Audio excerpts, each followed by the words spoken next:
La plupart du temps, nous voyons les utilisateurs de la force faire un geste ou un mouvement de la main lorsqu'ils utilisent la force. Mais est-ce vraiment nécessaire?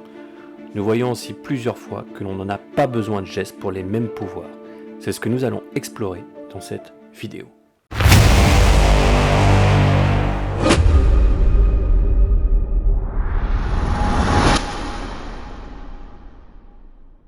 Salut les fans de Star Wars et bienvenue sur Hikers TV.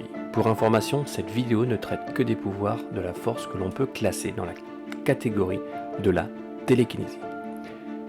Bien sûr, pour les éclairs de force, les mains sont nécessaires, car ils ne sortent pas de nulle part ou des yeux. Dans cette vidéo, nous parlerons plus des pouvoirs comme la poussée de force ou l'étranglement de force. Et tout ceci n'est que spéculation, mais je trouve que c'est l'un des aspects géniaux de Star Wars.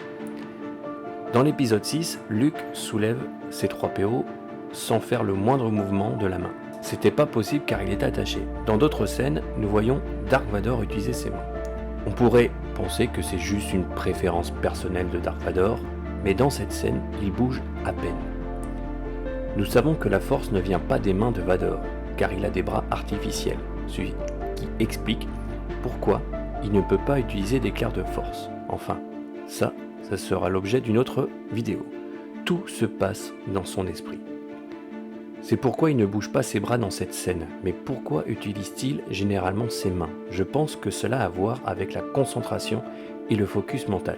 Je m'imagine que lorsque j'utilise la force, par exemple pour étrangler quelqu'un, il est plus facile de faire le geste de la main que d'imaginer étrangler cette personne dans mon esprit. Ainsi, dans les situations de combat où il faut agir rapidement, il est plus facile d'utiliser les mains. De plus, cela a un effet psychologique sur l'adversaire. Lorsqu'il utilise ses mains, il semble encore plus menaçant et plus impressionnant. Et il aime que les gens le voient comme un dieu. Pour répondre à la question, je dirais que fondamentalement, on n'a pas besoin de mains pour utiliser la force, mais en combat, et surtout pour intimider l'adversaire et renforcer sa propre concentration, un Jedi ou un Sith utilise volontiers les mains. Un dernier exemple, à la fin de l'épisode 2, nous voyons Yoda réussir à grand-peine à retenir un énorme objet. Et là aussi, il utilise ses mains. C'est une question de concentration et d'efficacité. Je pense que nous avons maintenant une réponse claire.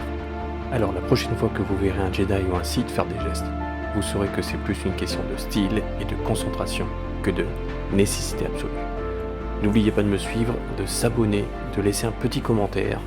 Merci d'avoir regardé et que la force soit avec vous.